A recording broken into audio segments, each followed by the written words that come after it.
أعوذ بالله من الشيطان الرجيم بسم الله الرحمن الرحيم إذ قال الحواريون يا عيسى ابن مريم هل يستطيع ربك أن ينزل علينا مائدة من السماء قال اتقوا الله إن كنتم مؤمنين قالوا نريد أن نأكل منها وتطمئن قلوبنا ونعلم أن قد صدقتنا ونكون عليها من الشاهدين قال عيسى ابن مريم اللهم ربنا أنزل علينا مائدة من السماء تكون لنا عيدا لأولنا وآخرنا وآية منك وارزقنا وأنت خير الرازقين۔ یہ سورہ مائدہ کی 3 آیتیں ہیں جن کی تلاوت کی ہے۔ ان آیتوں سے پہلے اللہ تبارک و تعالی نے آیت نمبر 110 میں حضرت عیسیٰ علیہ السلام پر اللہ کے جو انعامات تھے، اللہ نے انہیں جو معجزات عطا فرمائے تھے ان کو ذکر فرمایا تھا۔ اب اس آیت کریمہ میں ان کے جو صحابہ تھے ان کے ایک سوال کو ذکر کیا ہے، ایک مطالبے کو ذکر کیا ہے جو انہوں نے حضرت عیسیٰ علیہ السلام سے کیا تھا۔ اولاً حضرت عیسیٰ علیہ السلام نے ان کو سمجھانے کی کوشش کی کہ یہ مطالبہ درست نہیں ہے، اس سے باز آ جاؤ، لیکن جب ان لوگوں نے اس مطالبے کی غرض و غایت بیان کی اور حضرت عیسیٰ علیہ السلام کو یہ محسوس ہوا کہ ان کا مطالبہ کسی غلط نیت کی بنیاد پر نہیں ہے، تو حضرت عیسیٰ علیہ السلام نے اللہ تبارک و تعالی سے درخواست کی کہ ان کا جو مطالبہ ہے وہ پورا کر دیا جائے۔ اس مطالبے کو اللہ تبارک و تعالی نے پورا فرما دیا، لیکن اس کے بعد جب ان لوگوں نے اس کے اندر کمی کوتاہی کی، جب اس کی ناشکری اور ناقدری کی، تو اللہ کی طرف سے ان پر پکڑ آئی اور اللہ تبارک و تعالی نے ان کی صورتوں کو مسخ کر دیا۔ اس واقعے کو ذکر کیا ہے۔ ترجمہ دیکھیں، آیت کریمہ کا ترجمہ یہ ہے کہ جب میں نے حواریوں کے دل میں یہ بات ڈالی کہ تم مجھ پر اور میرے رسول پر ایمان لاؤ، تو انہوں نے کہا ہم ایمان لے آئے، آپ گواہ رہیے کہ ہم فرما بردار ہیں۔ جب حواریوں نے کہا تھا اے عیسیٰ ابن مریم، کیا آپ کا پروردگار ایسا کر سکتا ہے کہ وہ آسمان سے کھانے کا ایک خوان اتارے؟ عیسیٰ علیہ السلام نے کہا اللہ سے ڈرو اگر تم مومن ہو۔ انہوں نے کہا ہم چاہتے ہیں کہ ہم اس خوان سے کھانا کھائیں اور اس کے ذریعے ہمارے دل پوری طرح مطمئن ہو جائیں اور ہمیں یہ معلوم ہو جائے کہ آپ نے ہم سے جو کچھ کہا ہے وہ سچ ہے، اور ہم اس پر گواہی دینے والوں میں شامل ہو جائیں۔ عیسیٰ علیہ السلام نے دعا کی یا اللہ آسمان سے ہم پر ایک خوان اتار دیجئے جو ہمارے لیے اور ہمارے اگلوں اور پچھلوں کے لیے ایک خوشی کا موقع بن جائے اور آپ کی طرف سے ایک نشان ہو، اور ہمیں یہ نعمت عطا فرما دیجئے، آپ سب سے بہتر عطا فرمانے والے ہیں۔ ان آیتوں میں اللہ تبارک و تعالی سے جو مطالبہ کیا ہے حضرت عیسیٰ علیہ السلام کے صحابیوں نے، جنہیں حواری کے لفظ سے زیاد کیا قرآن کریم نے، تو اب آیا یہ فقر و فاقہ کی حالت میں تھے، کچھ مالی تنگی اور پریشانی تھی جس کی وجہ سے انہوں نے یہ مطالبہ کیا، یا یوں ہی بیٹھے بیٹھے ان کے ذہن میں یہ بات آئی، یہ دونوں چیزیں ہو سکتی ہیں۔ بہرحال جب انہوں نے مطالبہ کیا تو اس پر حضرت عیسیٰ علیہ السلام نے ان سے یہ فرمایا کہ دیکھو اس طرح کا مطالبہ کرنا جو خلق عادت ہے، اللہ تبارک و تعالیٰ کی قدرت کا مشاہدہ کرنے کا جو یہ تمہارا سوال ہے یہ درست نہیں ہے، اس لیے کہ تم ایمان والے ہو۔ جب ایمان والے ہو تو تمہارا ایمان ہے کہ اللہ ہر چیز پر قادر ہے۔ اللہ جس طرح اسباب کے ذریعے سے لوگوں کو رزق دیتا ہے، اسی طرح اگر اللہ چاہے تو بغیر اسباب کے لوگوں کو رزق عطا فرما دے، اس کو قدرت ہے۔ تو اب تم اگر اللہ تبارک و تعالیٰ کی قدرت پر یقین رکھتے ہوئے اور اس کو اپنا رب مانتے ہوئے یہ سوال کرتے ہو کہ اللہ خلق عادت ہمیں اپنی قدرت کا مشاہدہ کرا دے، تو یہ بے ادبی ہے، لہذا اس بے ادبی سے بچو اور یہ مطالبہ ترک کر دو۔ حضرت عیسیٰ علیہ السلام نے جب انہیں یہ بات سمجھائی تو انہوں نے اس سوال کرنے کی جو وجہ تھی اس کو ذکر فرمایا، اور ذکر یہ فرمایا کہ ہم یہ چاہتے ہیں کہ ان ناکل منہا، ہم اس میں سے کھائیں، یعنی بطور برکت اللہ کی طرف سے جو ایک خوان نازل ہوگا اس میں سے ہم کھائیں، اور دوسرا یہ کہ اللہ تبارک و تعالی کی قدرت پر ہمیں یقین ہے، اور آپ نے جو کچھ کہا ہے، جو دلیل پیش کی ہے اس پر ہم مطمئن ہیں۔ لیکن ظاہر سی بات ہے ابھی مشاہدے کا علم حاصل نہیں ہے، ابھی جو کچھ ہے وہ دلائل کی بنیاد پر یقین بنا ہے، اس کے اندر شک بھی آ سکتا ہے۔ لیکن جب کوئی چیز مشاہدے میں آ جائے، کسی چیز کو انسان آنکھوں سے دیکھ لے، تو جو یقین آنکھوں سے دیکھنے پر حاصل ہوتا ہے وہ دلائل سے حاصل نہیں ہوتا۔ ہم اس بات کو مانتے ہیں کہ آپ اللہ کے نبی ہیں، اللہ ایک ہے، اللہ قادر مطلق ہے، اللہ تبارک و تعالی ہر چیز پر قادر ہے، یہ ہم دلائل کی روشنی میں مانتے ہیں۔ لیکن جب مشاہدہ ہم کر لیں گے، آسمان سے اترتا ہوا ایک خوان ہم دیکھیں گے جس میں طرح طرح کے کھانے اور پکوان ہوں گے، غذائیں موجود ہوں گی، تو آنکھوں سے دیکھی ہوئی چیز سے جو دل کو اطمینان ہوگا وہ دلائل سے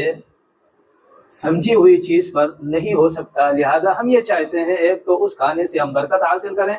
اور دوسرا ہم یہ چاہتے ہیں کہ ہمیں اطمینان ہو جائے، ہمارا دل مطمئن ہو جائے، وَتَطْمَئِنَّ قُلُوبُنَا وَنَعْلَمَ أَن قَدْ صَدَقْتَنَا، اور ہم اس بات کو جان لیں کہ جو کچھ آپ نے بیان کیا ہے، جو آپ نے بات ہم سے کہی ہے، وہ تمام کے تمام صحیح ہیں، ان کے اندر کوئی شک نہیں اور کوئی اس کے اندر تردد نہیں۔ اس کے بعد وَنَكُونَ عَلَيْهَا مِنَ الشَّاهِدِينَ، اور جب ہم اسے دیکھ لیں گے تو یہ کتنی بڑی بات ہوگی کہ ہم لوگوں کو بتلائیں گے اور لوگوں کے ہدایت کا ذریعہ اور سبب بنیں گے کہ دیکھو ہم لوگوں نے خود اس بات کا مشاہدہ کیا ہے، اللہ کی قدرت کو ہم نے اپنی آنکھوں سے دیکھا ہے، اور اللہ نے آسمان سے دسترخوان ہماری آنکھوں کے سامنے نازل کیا ہے اور اس میں سے ہم نے کھایا ہے۔ لہذا ہم لوگوں کے لیے ہدایت کا ذریعہ بنیں گے، انہیں سمجھانے کا ایک سبب بنیں گے۔ ہمارا تو یہ ارادہ ہے، ہم اللہ کی قدرت کو للکار نہیں رہے ہیں، بلکہ ہمیں ضرورت ہے، ہم فقر و فاقہ میں ہیں، ہم تنگ دستی میں ہیں، لہذا ہمیں کھانے پینے کی ضرورت ہے، ہم اس سے کھائیں گے، برکت بھی حاصل کریں گے، دل کو اطمینان بخشیں گے۔ اس بات پر بھی ہمیں اطمینان ہو جائے گا کہ آپ نے جو کچھ کہا ہے وہ 100% ہے، اور اسی طرح دوسروں کے ہدایت کا ذریعہ اور سبب بھی بنیں گے۔ جب یہ باتیں حضرت عیسیٰ علیہ السلام کے ان حواریوں نے، ان صحابیوں نے جب پیش کی، تو حضرت عیسیٰ علیہ السلام کو لگا کہ ان کا جو یہ مطالبہ ہے، یہ جس مقصد سے یہ اس چیز کا مطالبہ کر رہے ہیں، یہ مطالبہ غلط نہیں معلوم ہو رہا ہے۔ لہذا حضرت عیسیٰ علیہ السلام نے اللہ تبارک و تعالیٰ کے سامنے ہاتھ پھیلائے اور درخواست کی۔ درخواست یہ کہ اللہم ربنا انزل علینا مائدۃ من السماء، اے اللہ آسمان سے ہمارے لیے ایک خوان اتار دے، یعنی دسترخوان جس پر کھانے موجود ہوں۔ یہ حضرت عیسیٰ علیہ السلام نے اللہ تبارک و تعالیٰ سے دعا کی، اور ساتھ میں فرمایا تکون لنا عیدا، ہمارے لیے وہ خوشی کا سامان ہوگا، لأولنا وآخرنا، یعنی جو آنے والے اگلے پچھلے ہیں ان کے لیے بھی یہ خوشی کا سامان ہوگا کہ ہمارے آباء و اجداد کے ساتھ اللہ تبارک و تعالیٰ نے یہ معاملہ کیا تھا کہ انہیں آسمان سے کھانا اتار کر کھلایا تھا۔ وآیۃ منک، اور میرے نبوت پر، میری رسالت پر ایک واضح علامت اور نشانی ہوگی۔ وارزقنا وانت خیر الرازقین، اور ہمیں دیجئے، آپ بہترین دینے والے ہیں، بہترین رزق عطا فرمانے والے ہیں۔ یہ حضرت عیسیٰ علیہ السلام نے درخواست کی۔ اس درخواست کے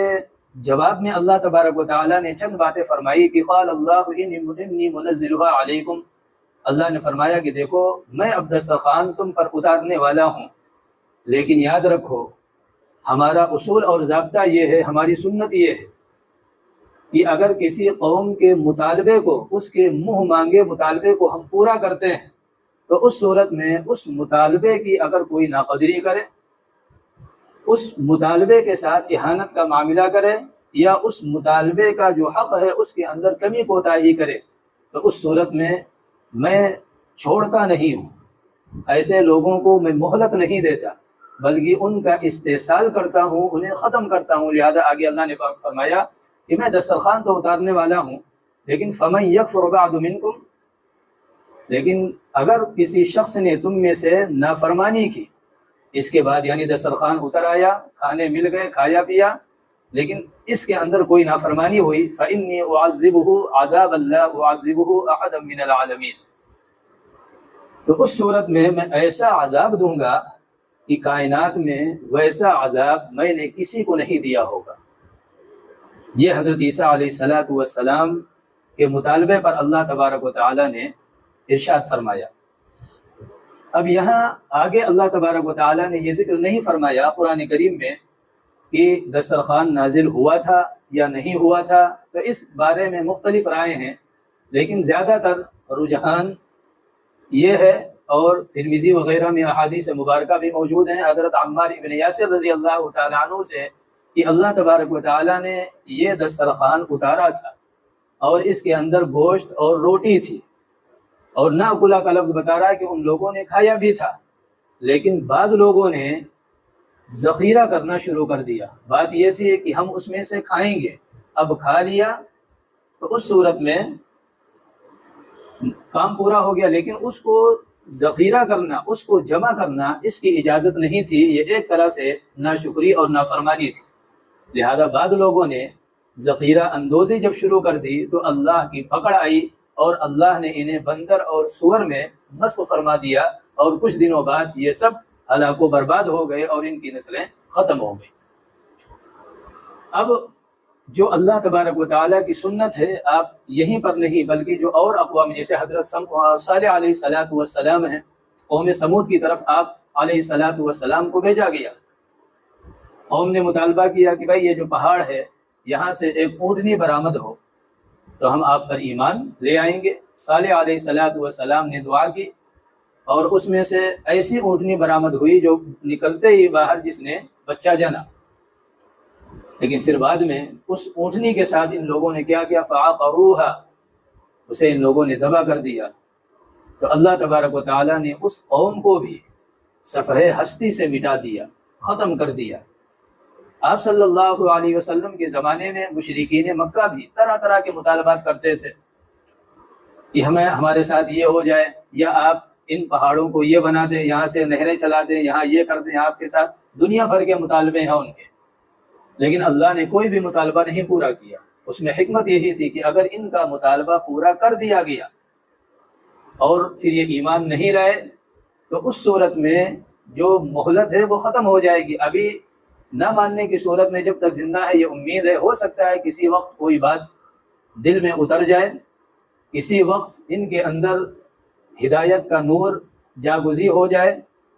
یہ نہیں تو آنے والی ان کی نسلوں کے اندر یہ ساری چیزیں تھیں، لیکن جب ان کے مطالبات پورے کر دیے جاتے اور پھر یہ ایمان نہ لاتے تو انہیں ختم کر دیا جاتا۔ لہذا یہ ایک خیر خواہی تھی اللہ تبارک و تعالیٰ کی طرف سے کہ اللہ نے ان کے مطالبات پورے نہیں فرمائے۔ یہاں پر بھی حضرت عیسیٰ علیہ السلام نے اولا منع کیا، پھر انہوں نے اپنی غرض بتائی، اپنا مقصد بتایا۔ عیسیٰ علیہ السلام نے سمجھا کہ شاید ان کا جو مطالبہ ہے یہ کوئی غلط نہیں ہے، دعا کی، اللہ نے دعا قبول فرما لی، اور لیکن فرمایا کہ اگر نافرمانی کرے گا کوئی شخص، کوئی کافر بنے گا، ناشکری کرے گا، تو ایسی سزا دوں گا جو کائنات کے اندر کسی کو نہیں دی ہے۔ اور عمار ابن یاسر رضی اللہ تعالیٰ عنہ کی جو روایت ہے ترمذی میں، وہ یہ بتلاتی ہے کہ ان لوگوں نے نافرمانی کی، اس میں سے ذخیرہ اندوزی شروع کر دی، جس کی وجہ سے ان کی پکڑ ہوئی اور یہ بندر اور خنزیر بنا دیے گئے، اور پھر یہ تباہ و ہلاک کر دیے گئے۔ اللہ تبارک و تعالی ہم سب کو اپنی قدرت کاملہ پر یقین رکھنے کی اور اللہ تبارک و تعالی کے تمام احکامات کو اس کے منشا کے مطابق پورا کرنے کی توفیق عطا فرمائے۔ وآخر دعوانا ان الحمد للہ رب العالمین۔